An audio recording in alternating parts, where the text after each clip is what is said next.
Hi, it's Jason Heath here with a special Contrabass Conversations episode. This is footage from the Electric Bass Tone workshop at the Golden Gate Bass Camp. And this is a deep dive into how Joe Zahn of Zahn Guitars, how he got into the business, how he met Michael Manring, the wonderful electric bass soloist I'm sure you're familiar with, and Bill Gould of Faith No More. We've got Dan Robbins, who is an electric bassist and double bassist in the Bay Area here down by Santa Cruz. We've got Jeff Denson, former podcast guest, teaches at the California Jazz Conservatory.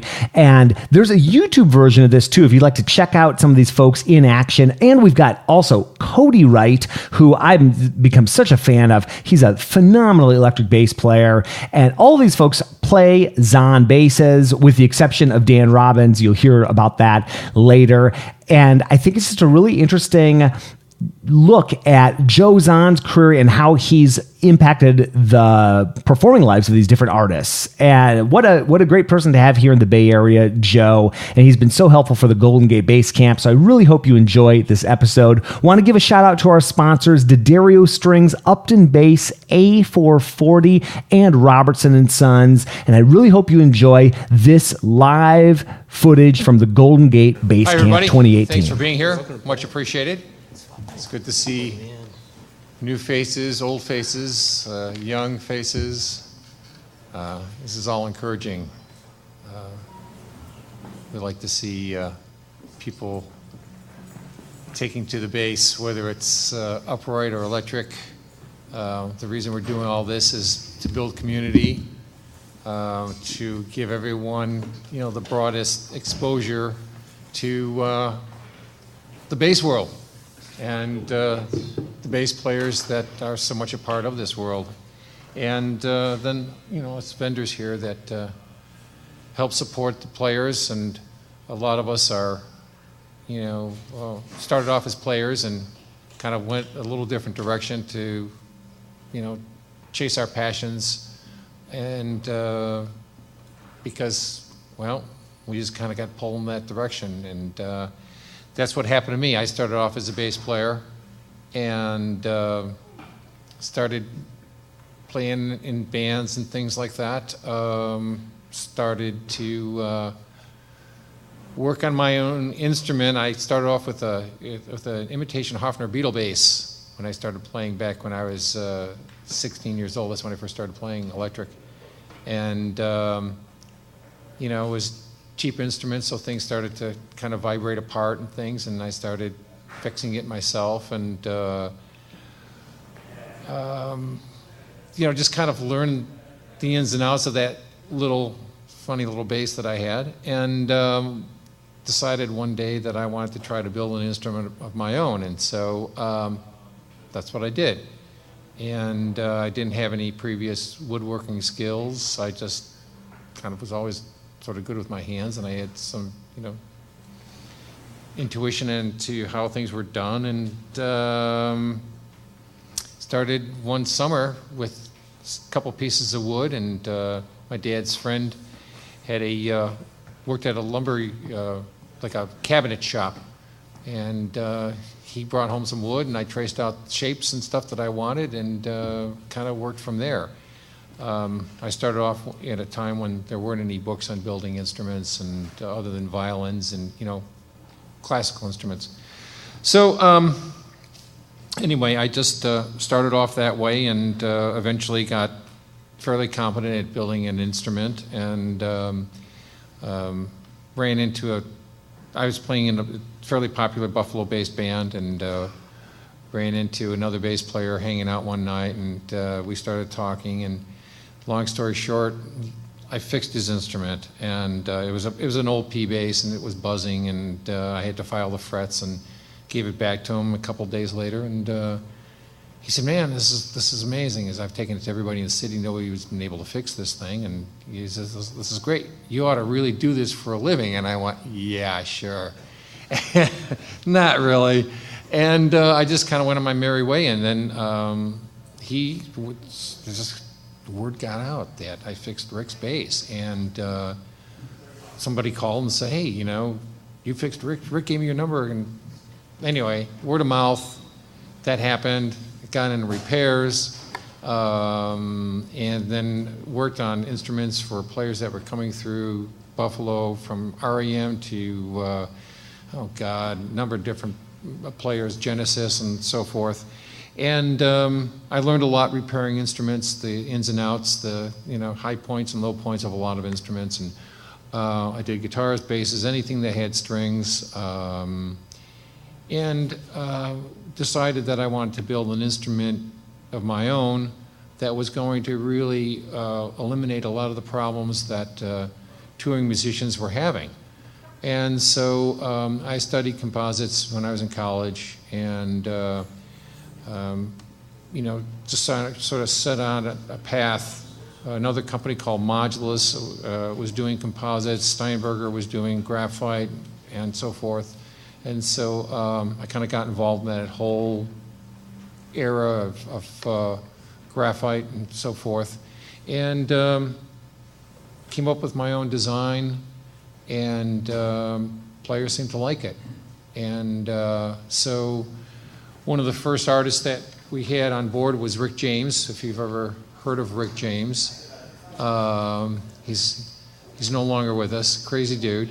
But, we sort of got exposure from that, and I was encouraged at one of the first NAMM shows that I went to, I was encouraged to carry on, and had a lot of buzz about my instruments. And so I just kind of, I drank the Kool-Aid. I got, and so here I am today doing this, and I'm surrounded by, some really, really fine players, some of the best players in the world here, and who have not only been artists, but friends of mine, consultants on various projects, and we've worked together on instruments for each of them, and I'm really proud and honored to be associated with these guys. They're really phenomenal players, and some of the best players that you folks will ever encounter in your life. So I'm really happy to be here. Just really quick about our instruments, and then I can talk about what we've kind of done together. So the instruments that I build are mainly have composite necks, and the feature with the composite neck is that it's impervious to changes in moisture and temperature. So basically what happens is the neck is really stable. Unlike a wood neck, you have to adjust it seasonally and so forth. And sometimes you have to adjust it when you're going from one side of the country to the other. If you're touring, that's a real problem. If you're not touring, it's a problem, because one day you pick up your bass and it's like, oh, the frets are buzzing. So you got to adjust the neck. Or sometimes you pick up your bass and it's, the action, I could sling arrows off of it. It's so high. Mm-hmm. So you kind of, that's just the nature of wood, just it's the way it is. The composite is stable. It doesn't do that. It just stays in one place, and basically the way that it is the way that it stays. And the other feature about the composite neck that's beneficial to players is that the notes are very even across the fingerboard, from string to string, from note to note, in both sustain and volume. So it records wonderfully. You don't have to change, finger positions to work around certain passages, because you have what's called dead notes. That's where a note on the fingerboard will resonate in the same frequency that the neck, and they kind of cancel out. So it's very live, very expressive, and I think is one of the key factors that makes our instruments unique. Everything is handcrafted here in Northern California. We've recently moved over to Livermore. We were based in Redwood City for 17 years, and we're now located in Livermore. And I do a lot of the work myself with my staff, so I'm not sitting behind a desk, pushing paper or pencil or whatever. I got to be in the shop and get my hands dirty and stuff. Otherwise, I don't feel like I'm living.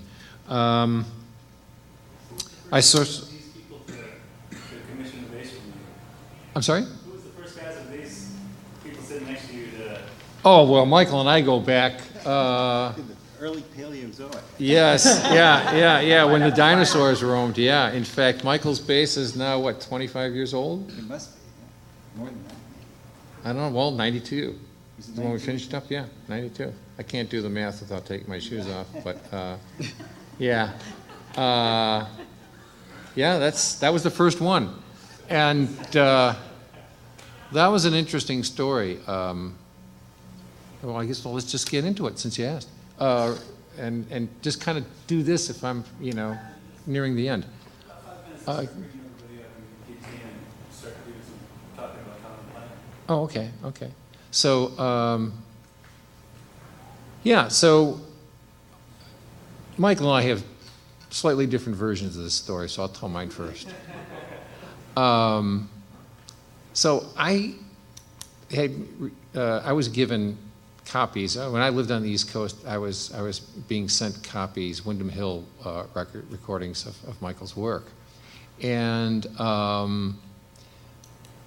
was really captivated by his music and his compositions, and I just really enjoyed what he was doing, and I really didn't really pay that much attention to the bass playing because the compositions were so strong, and there was so much emotion and passion and everything in his work. And so I came out here and got to see Michael in concert and was really blown away because unlike his recordings, I mean, there was this guy that was just a monster on bass. I was like, wow. And so it was at Great American Music Hall, and I remember Michael playing, I think it was a PRS bass at the time, and so he was doing his usual, he's got a good gig doing stand-up as well. And so to entertain people while he's retuning, he's telling jokes and, this kind of deal. And I'm thinking of all the stuff that I'm watching him play and tune and all this, and I'm thinking of a zillion different ways that I could improve his life, change his life. And so the person that I knew at Windham Hill, after that was done, I moved back. I eventually moved out here, and when I did, I called my friend at Windham Hill, and I said, "You got to get me to meet Michael." And and he said, yeah. And about 3 months went by, and I kept badgering her. She finally kind of just like, "All right, I'll do it." So she got in touch with Michael, and I went over to see Michael with the bass, and we met, and Michael played the bass, and he had some stuff going on. He was a little preoccupied with something else, and I kind of admittedly walked away with sort of my tail between my legs going, oh man, I thought I was going to really impress this guy. And so about, I don't know, 3 weeks later, a month later, whatever, I don't know, Michael calls me up and says, hey man, I've got this gig coming up, and my bass broke, and can you fix it for me? So I said, yeah, and I'm easy. And so he brought his music band down, and had an electronics problem, and we couldn't do anything with it at the time. So I said, hey, he said, well, I need a bass for my gig. And I said, well, you can borrow one of mine. It was the one, in fact, it's that one right there. And so he took it, and I called him back like a week later after I got his music man fixed, and I said, it's done. And he came in, picked it up, and he said, so, you want to build a bass for me, huh? And I said, yeah. He said, well, I'm pretty crazy. I've got some crazy ideas, and I've had conversations with builders before, and they ran out the room screaming. And so that was the start of a, as they say, a beautiful relationship. I don't know who was the crazier of the two, because we put this bass together, and we just started trading ideas, and almost to a little bit of a one-upsmanship in there. It's like, well, you wouldn't do that? Well, how about this? And so the Hyperbass was born, and it was great because I knew we had something really special going on. Not only in the fact that the bass was so unique, but Michael would stop by the shop every so often to check in and how it was going, and even in its just like I had the neck on. I call him, say, hey, the neck is on. You want to come by and check it out for the field and so on? And we'd string it up just to kind of get a feel for things. And he's already kind of making music on this thing. I was like, it's not even, it started to gel. It was just, it's one of those things where you had to be there. It was really magical. And he's got. And so, oh yeah, yeah. Why don't we get some people in this? Sure. Get some things plugged in and get tuning going. Okay. And start talking about that bass and what's special about that. And come on up. So we can ease this into some talk about that instrumental. Yeah. Pull up a cab and sit down. Come sit next to you, buddy. Sure.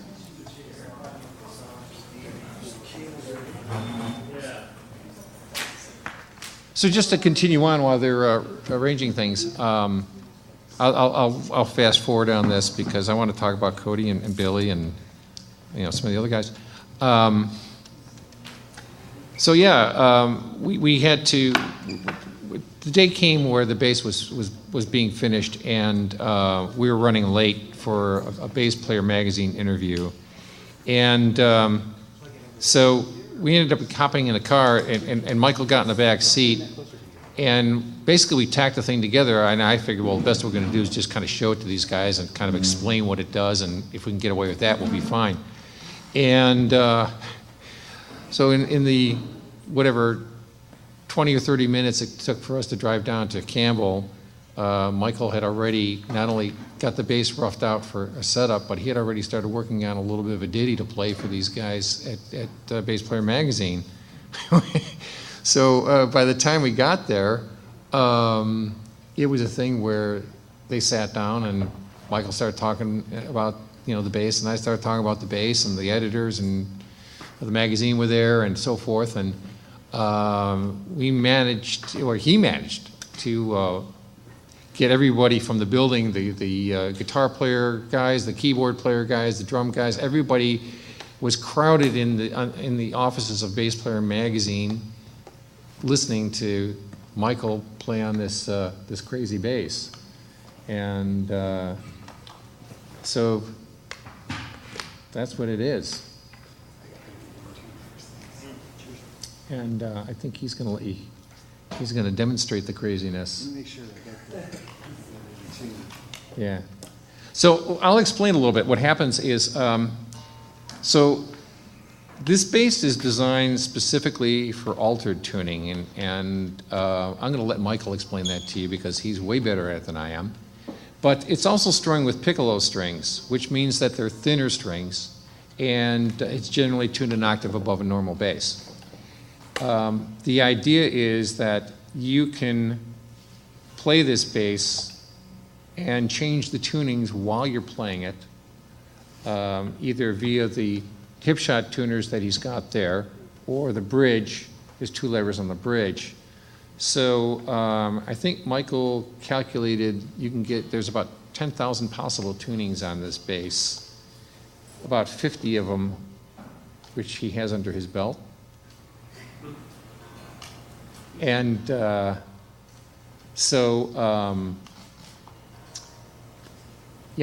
and so it, unlike anything else that any other bass, like I say, you can actually change the tuning and make it part of the song that you've created. So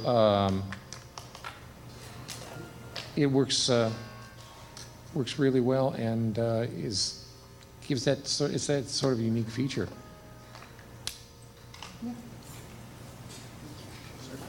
So there isn't any really fixed tuning on this. It's not like normal bass EADG. It's whatever you want, and that opens up a whole bunch of possibilities. That you could do that with your bass. You could just put piccolo strings on and do altered tunings, but you can't do them on the fly like you can with this.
So, gee, Bill, you and I go back almost as much. 1993? Yeah, Yeah. yeah.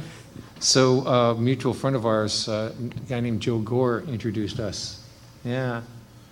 And Well, I had a bass that I always played. It was kind of like, I just loved it, and I really was kind of pretty much happy with it. But, one thing that's really bothered me is, like, if we played in a sweaty club, like, it just felt totally different. And so some nights I'd have great nights, and it felt great. Some nights it was just like, it never felt good, and I would always play a whole show and be mad afterwards because I was just fighting it the whole time. And I met him at an AM show, right? That's where we met. yeah, And he's at like, a bar. I can make a bass for you. And I was like, I like my bass. And he goes, I'm going to make a bass for you. You're going to like it. Yeah. I'm like, I don't think so, but Yeah, that's right. give me that's what you right. got. But Yeah. I like my bass. Yeah. And he gave me a bass. He goes, try it. Take it on tour. Try it. Tell me what you think. And I was like, okay, I got to play that something. But I like my bass. I want to play tonight with my bass. And like, I don't know, 3 or 4 nights into the tour, I broke a string. And it's like, I got to use the other bass. So I just picked that one up. And it was like, oh. And I played one song, and I was like, okay, I think this is my bass now. And the funny thing is, that was in like 1993, and that I still use that exact bass. It's that's my bass. Ever since that day, Yeah. I've never had another one. Yeah. I mean, it's my main thing. Yeah. It's just like, it fit every night. It was exactly how I wanted it to be, and it was exactly what I want. Pretty amazing, actually. Yeah, and it was great working with Bill, too. We've been working on stuff over the years. We have a signature model instrument, the Bill Gould signature model instrument, which is modeled after his original instrument with a few improvements. Bill worked, well, we actually have a special circuit in that bass, which replicates Bill's signature sound, and it's an awesome sounding instrument. It's got that edge to it that only Bill's bass has, and you know it. You listen to it and you go, "That's it." It isn't a signature instrument for the sake of just putting his name on it. It's really it's a uniquely sounding instrument. You can spot it like right away, and anybody who hears it goes, "Oh, that's Bill's sound." It's just instantaneous. So yeah, that's been a lot of fun, and that's been a nice it's been a nice success for us. How do you and Cody meet? That's a way different story. Well, that's his Sonus Special, and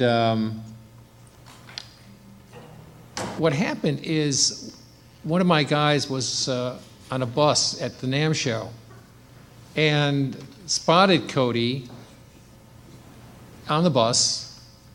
Nobody knew who Cody was. I mean, well, we didn't know who Cody was, let's put it that way.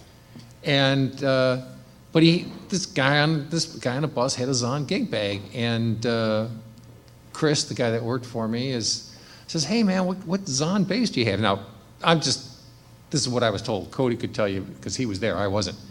And he said, "What's on? What do you got? What Zahn bass do you have?" And Cody reportedly said, "Oh, it's not a Zahn bass. It's a Ken Smith." And Chris says, what are you doing with a Ken Smith and the Zahn gig bag? And I think Cody said, well, I don't know. It's just the way it came. It's, I got, so, well, you got to come to the Zahn booth and check out the basses, forget the Ken Smith. And Cody came over and played, and we all went, okay. And we hit it off. It was a good vibe. And Cody got on board, and, it's been like that ever since. And the thing that's so cool for me is that we don't have any contracts. There's no, agreements. Nobody had to, we didn't have to cut our fingers and do the blood thing.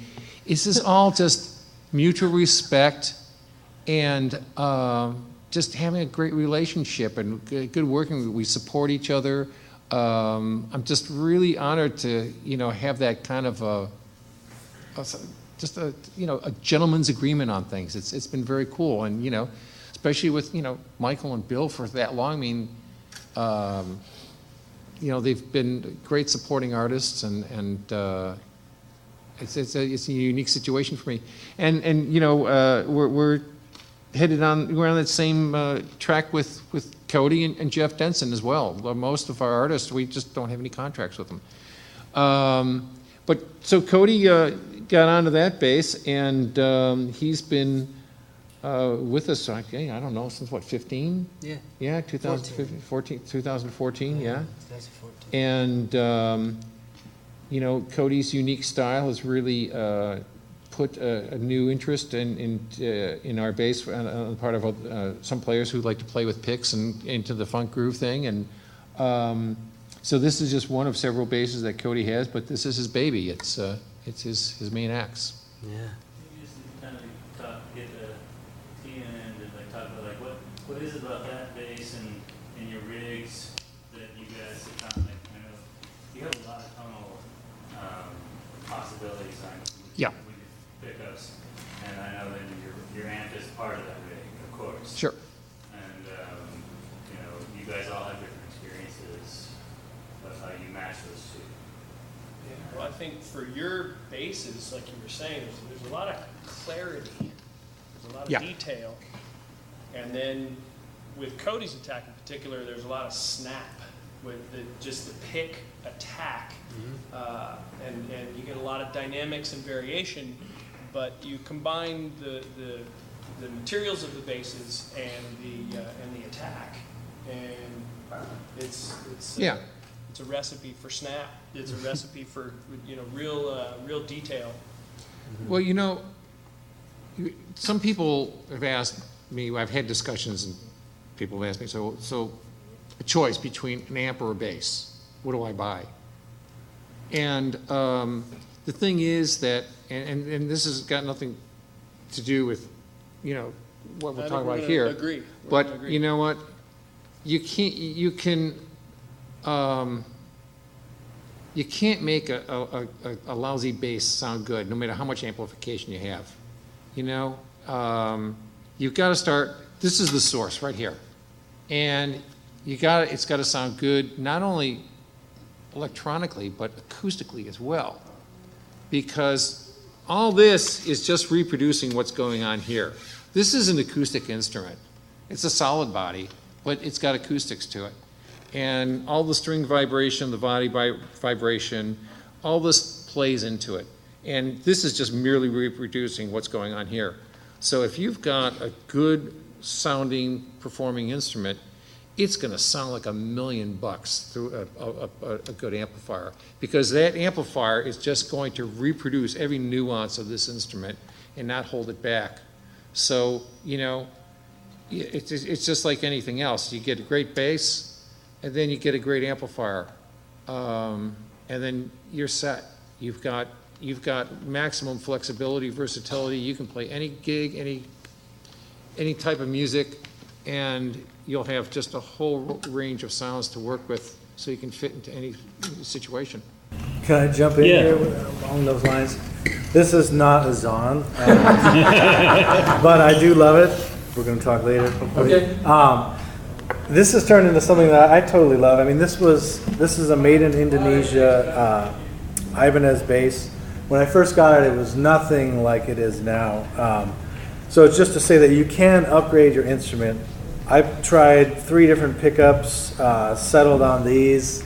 You know, these were not cheap because you should probably notice this is a 6-string, but it has real narrow spacing. That was why I bought it. Basically, Nordstrands? What's that? That was Nordstrands or Angular? These are Nordstrands. Yeah, Nordstrands. Yeah. So there's a model of this bass which I actually ended up buying because I found one used that was about $5,300 new. It was made in Japan. It was almost identical, a little bit different pickups, same preamp. I got it to my house. I played 3 notes. I was like, oh my God, this one's better. This one's way better. So like I've changed the pickups. I've changed the preamp. This has become custom with like, you know, full passive mode. Active mode means you have a battery in it. Gives you more tonal flexibility with, you know, bass, mid-range, and treble most commonly. Sometimes, like he has a switch on his bass, you can change the mid-range frequency. So all of these things can be used to change the tone, but it's not going to fix a bad tone. So I will say that like changing out the pickups was a huge upgrade. I even changed the nut on this. You see how I moved the strings down a little bit just to make it a little bit easier to reach down here to the low C. Regular bass is these 4 in the middle. You got a higher C and a lower B. When we took this nut off, it was a hollow piece of plastic, and then this is like an antique water buffalo bone or something. And I'm telling you, even just changing this nut made this sound from a like $1,500 bass to like a $2,500 bass. I don't know how. It got richer, more defined. The lows and the highs were better, all across the instrument, not just the open string. I do have one little detuner. I don't have 4, but you know. So there's some good things. You can find a design that's close to what you want. Like basically, I've struggled my whole life with finding a 6-string that wasn't too wide because I enjoy playing chords more across the neck versus like tapping and harmonics and stuff. It's just a different style.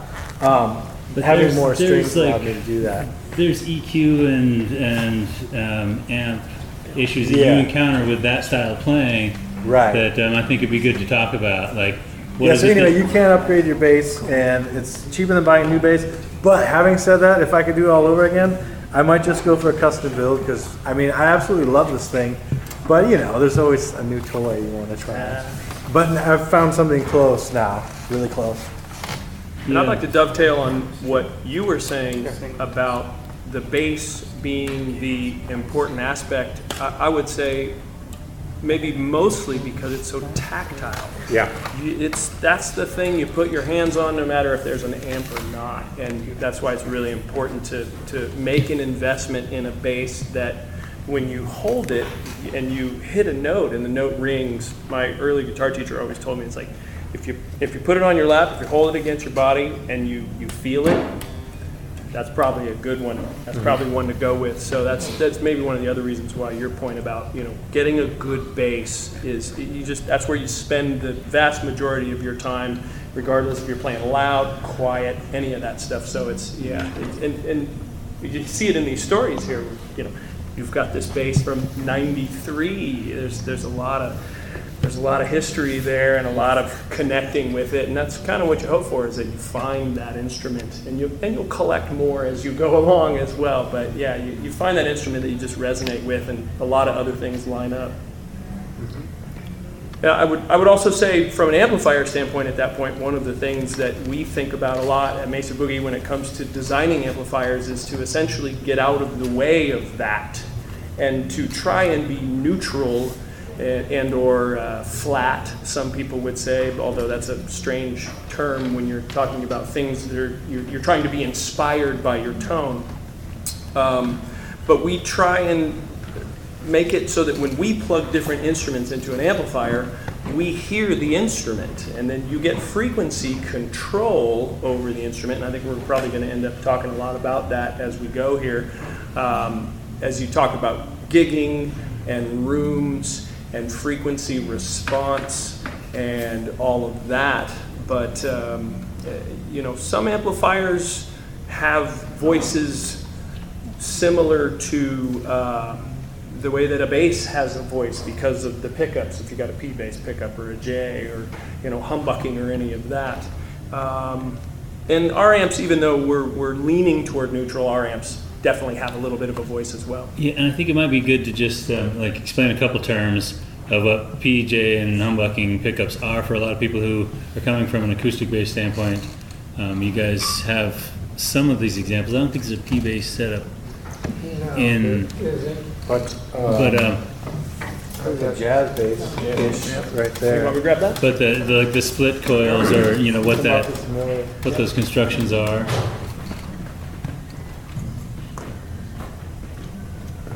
So if you want to talk about that, you probably have a little more overall knowledge. I've got bass with the single coil and the humbucker.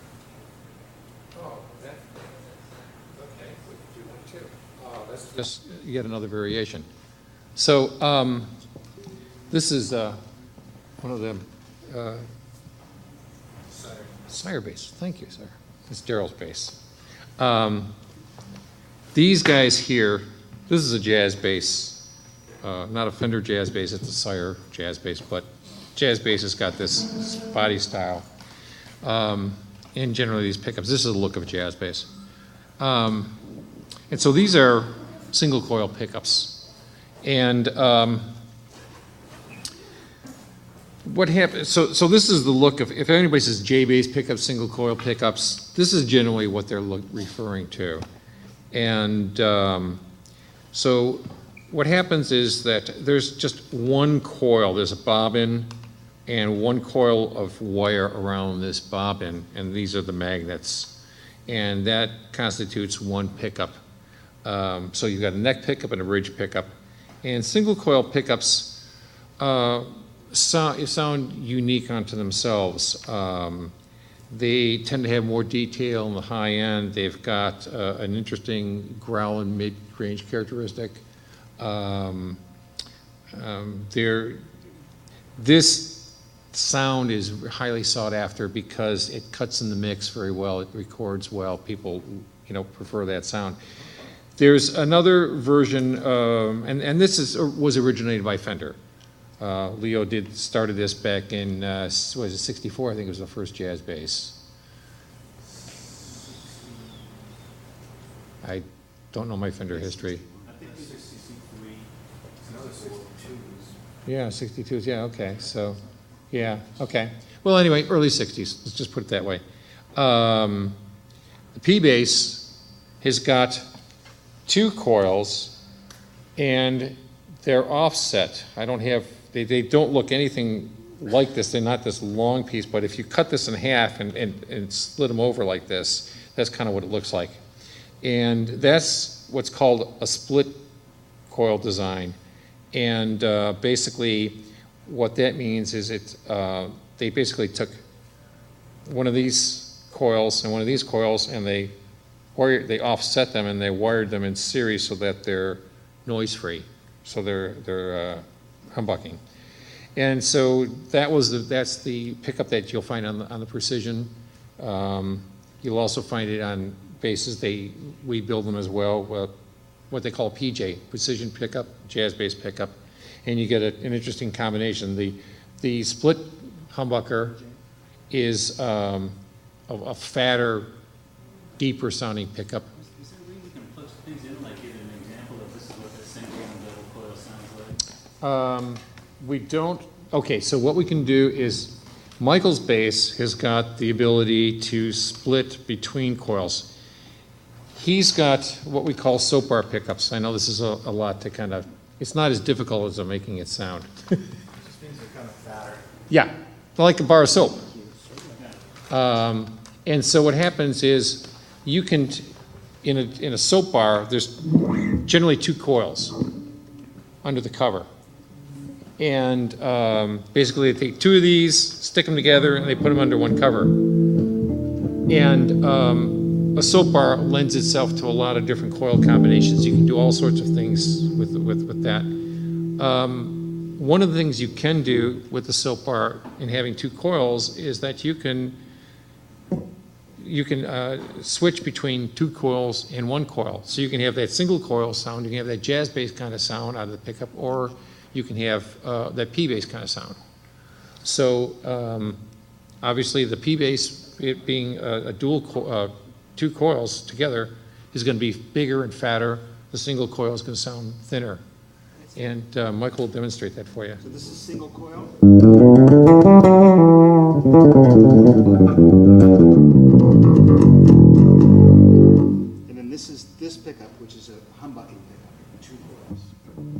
So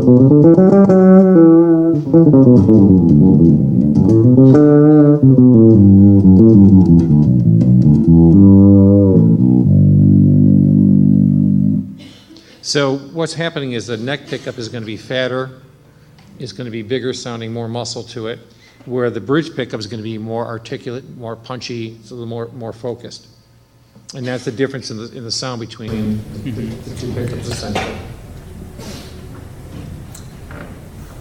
And then between those sounds, maybe it'd be good to talk about you guys, like how you guys use your amp to exploit those things, and how you use those in different settings. Like, I mean, Bill's playing different halls than Cody and Jeff and everybody. Be nice to check in. Like, how does your amp help in those situations get your bass? Let me just say one thing before we leave the topic of pickups, and that is placement. Okay, you'll notice that the pickups on Cody's bass are in a different place than they are on this bass, or his bass, or any of the others. Pickup placement's got a lot to do with the tone of the instrument. And I don't have Bill's bass here, but there's different things going on. So with Cody's bass, we moved the neck pickup back towards the bridge, and that gives it more focus, more articulation. And in the case of, and so you can see, if you move this pickup closer to the neck, you'll get a deeper sounding pickup, because you're getting more bass content being picked up by the pickup. In the case of Bill's bass, we did something similar to what Cody's got here, but his bass has got a dual coil pickup in here and a single coil pickup here. And that dual coil is one of those split coil pickups that I was talking about. And the combination of those two gives his bass a certain mid-range characteristic that only that combination can give you. So what I'm saying is that you've got a difference in the pickup styles. So you've got single coil, dual coil. You've got pickup placements, so where the pickups are positioned. That makes a difference in the sound. And then to take it one step further, which I won't go into because there's not enough time to talk about it, is pickup windings. You can vary the sound of the pickup by the amount of turns of wire, the type of wire, the type of magnet, so on and so forth. There's a whole science to that as well. So I'll hand it over to you. It's so vast, and it just keeps going. Did you want to say? Yeah, I mean, I could jump in and just, demonstrate a little bit. Like, this is all neck pickups. I blend all neck. You hear the...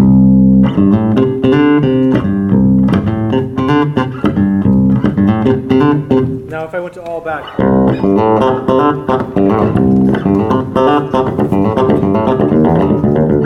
kind of more punchy, and then that was this pickup. I switched over, and then here, and that's basically totally flat on the instrument. So then if this is active, so there is a slight buffering. That just means it does have a little bit of influence on the sound. It helps a longer cable, drive effects, and stuff like that. But then if you go into passive mode, notice back to active. It's a little bit brighter in active mode. But then a lot of these basses also have a tone knob where you can roll this back. So I can get Motown with this front pickup, passive, tone roll up. So there's a lot you can do, and actually this took months to get this knob working right. Like I said, if I had to do it again, I don't know if I'd go for it. But same thing here, like you could go for a bridge pickup. This is and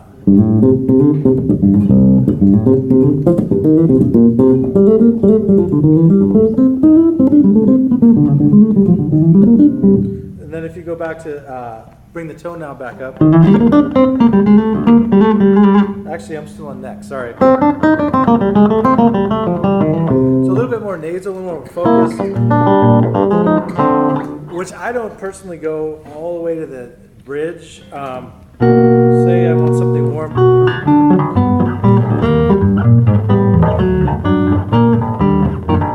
cetera, et cetera. Or, that's the bridge, but somewhere in the middle is awesome. You hear a little bit of that roundness and clarity, but still some of the punch, So there's a lot of combinations, It's fun stuff. Get yourself some good pickups or a good bass. If you buy one of his basses, it comes with good pickups. You got to do some work to get one of these. So go ahead, you were saying. Well, we're kind of doing the signal chain here. We're starting with pickups. One of the things I'm curious about is how many people here play electric? Show of hands. And then how many play an upright? Okay. How many playing both? Nice. Okay. Kind of the same subject, kind of different. There's a lot of different approaches for each one, and there's certain things that you want to focus on if you're trying to amplify an upright bass versus an electric bass. I think maybe in some ways electric bass is probably a little bit easier because there's so much resonance that happens in the instrument itself. In some ways, you're trying to amplify the sound while controlling frequencies that can run away. So if that's the case, you're actually looking at your amplification, and particularly your EQ, differently, because if you're trying to amplify an upright bass, you're probably trying to figure out what frequencies are resonating in the instrument itself and how to get rid of some of those while still getting your volume to where you want it. With an electric bass, a lot of times you're trying to make it, like I call amplifiers make loud devices, and so you're trying to turn it up and trying to make it loud, and with an electric bass you can get away with sort of boosting more frequencies on your amplifier, I think, than with it's a different way of looking at it. So we'll try and cover both, and I think also there are different amplifier systems that are better for upright these days than electric basses. And there's a lot of evolution in amplification right now. There's a lot of new technologies that are making a big difference, and they're taking rigs that were formerly this big and making them now this big, and you get almost an equivalent kind of volume, let's say. We could have a discussion about the tone maybe being a little bit different, of course, but it's kind of an amazing time to be a bass player as far as amplification is concerned. There weren't as many choices, and a lot of what you got were big sort of refrigerator-sized rigs that, you could argue over whether or not the drummer had it worse than you if he had more stuff to pack up than the bass player, because in order to make a big bass sound, you had to bring a lot of cabinet and you had to bring a lot of wattage. To kind of, especially, if you got a big, loud drummer, you're trying to keep up, you're trying to come up with enough volume. So these days, a lot of that has changed, and the technology has made everything shrink, and I guess I would say you can kind of get away with bringing less, but if you're the kind of bass player that wants to be clearly heard, there's so many different ways to approach it. Bill, you go out and it's big. And then other bass situations, Jeff, or anybody coming in with an upright, there's a lot of places where you need to be subtle. So it runs a full gambit of depends on your style of music. There's so many different directions we can go. We can talk about cabinetry, we can talk about power. Can I jump in just for a second about cabs? One thing about cabinets and doubling, for you doublers that play both instruments, I found that usually your desires for amplification run a bit contrary for each instrument. For the electric bass, you tend to want a big bottom and maybe a ported cabinet. Ported means there's a hole in there that allows more low end to resonate through the box. And that gives you a deeper low end, generally, depending on the side. But all else being equal, that's going to give you a deeper low end. There's front ported cabs that'll really throw out lots of low end in front of you.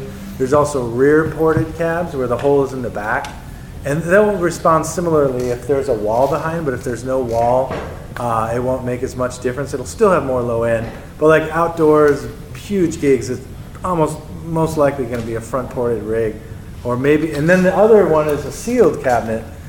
So yeah, let me back up for a second. So the electric, you want the bigger bottom, but often on the upright, those ports make it just run away. Like I was using, won't say what it was, but it was an amp with a front port, and on my electric, it was awesome. On my upright, it would start moving the box. I'd get this early feedback. It was frustrating, messing with EQ, cutting the 40 hertz, all this stuff.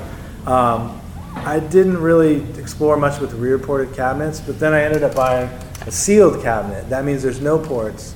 Tends to have not quite as much low end, but with good speaker design and a big enough box. And this actually has 310s in it. There's one in the back that I feel helps fill out the low end. And for me, that's the one that works the best for both instruments, because the low end is more controlled. It's not making my upright resonate like crazy and just have carried away feedback. But yet it still has enough bottom for this. So it's a bit of a compromise, but I have to say, after all these years, I'm really, really happy with the sealed design as a doubler. Now, if you're just going to do one or the other, you might be just fine with a ported cab, and you'll love that extra low end. And but it's not. It depends on the size of the box. Like Michael's cabinet right there, I've tried that thing with upright, and it's awesome. It sounds great. That's a rear ported, that little box. So it's also the size of the resonating box, the port. There's a lot of stuff to it.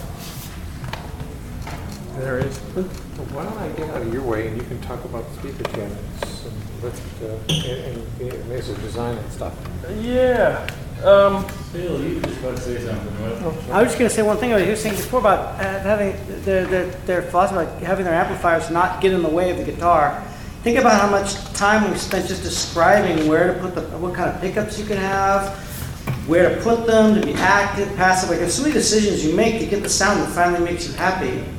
And there's so many times I've played amplifiers where it just sounds like the amplifier. So all that part of the guitar is just gone that you spent so much time thinking about what felt good for you.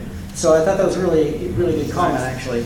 And there's, just like instruments sound different, just like pickups sound different, people over the years have created amplifiers so that they sound different, whatever the taste was. Ampeg being great for rock, and lots of other people use Ampeg stuff for other types of music, although a lot of people use Ampeg for rock music.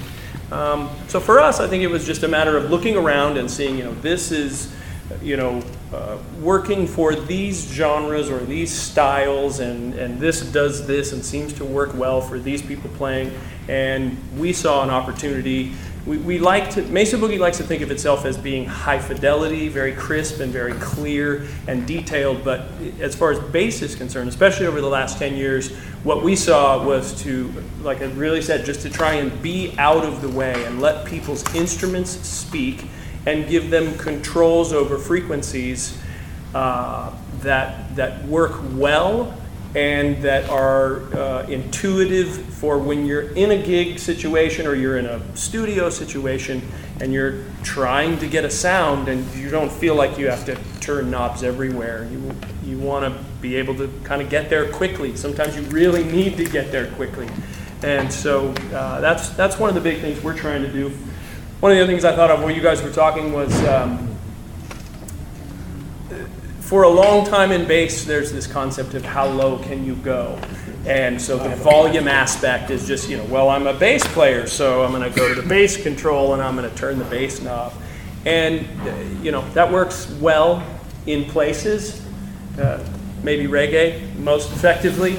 And there's other styles, but there's also this level of sort of subtlety and taste and appropriateness in band environments where you can win the game by understanding where the low point of the low is that is tasteful to make a band, an ensemble, sort of glue together. I love the bumper sticker that says everybody follows the bass player, right? Because you really do drive and sort of tie the whole thing together.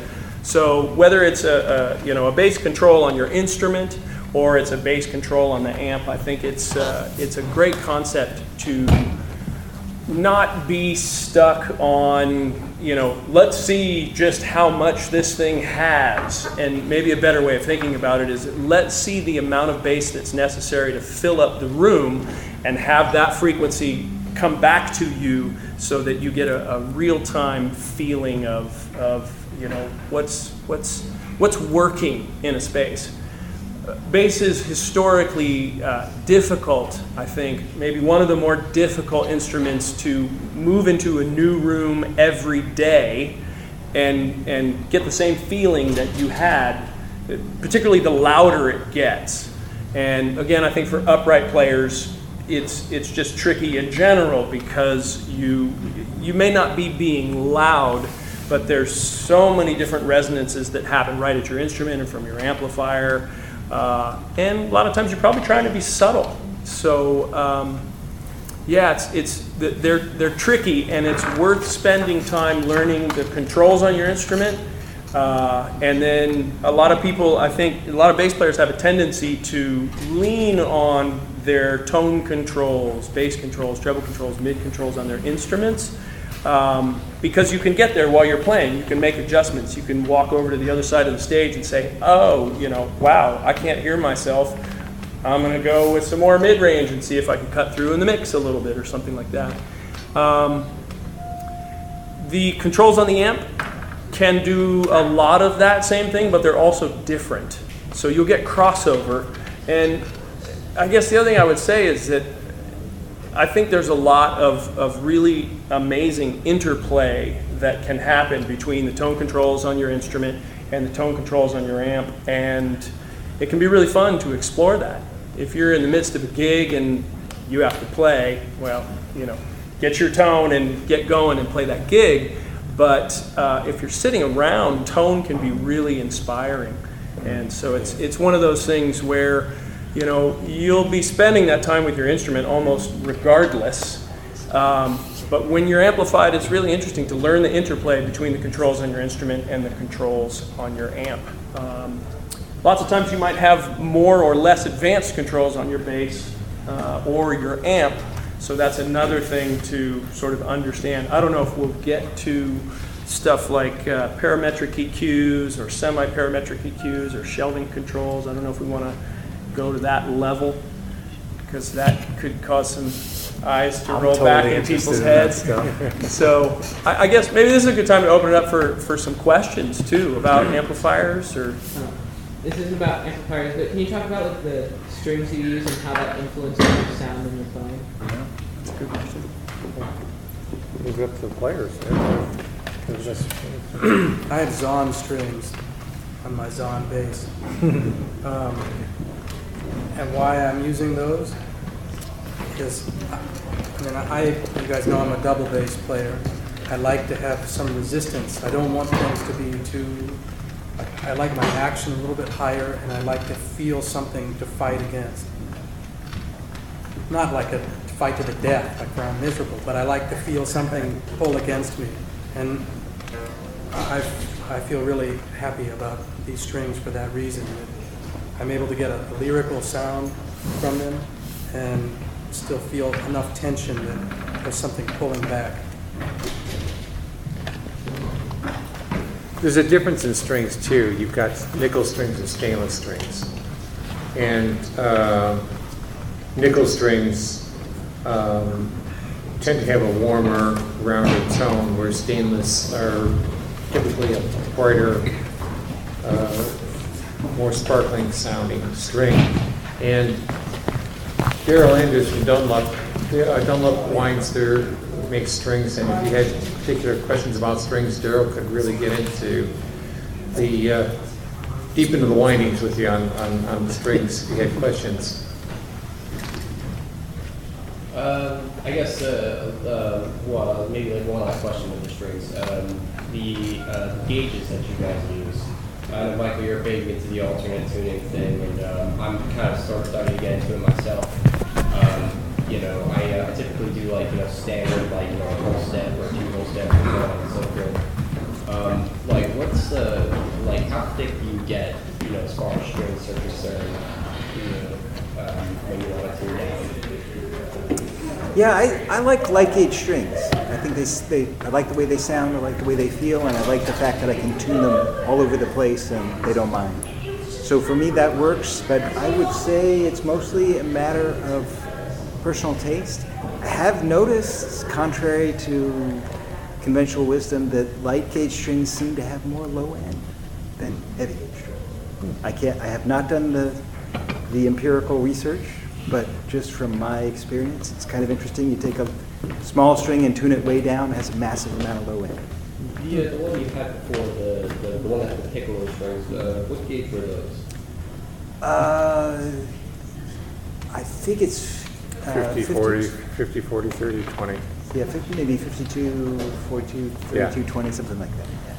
Yeah. Is the lowest on that like a low D, or does it go lower sometimes? Yeah, I tune it all the way down to E flat, below standard. So We've got, those piccolo strings are available on our website in our store. You go to zonguitars.com, our stores, we've got piccolo strings that we go, so.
I hope you enjoyed that. Something a little different for the podcast, but I think it's really interesting to hear all these perspectives from Joe and Michael and Cody and Jeff and everybody, Dan.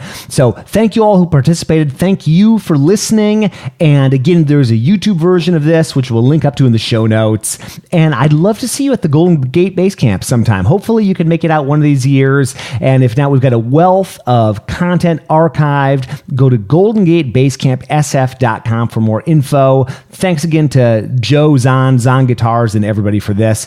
I'm Jason Heath, and we will see you again soon for more life on the low end of the spectrum.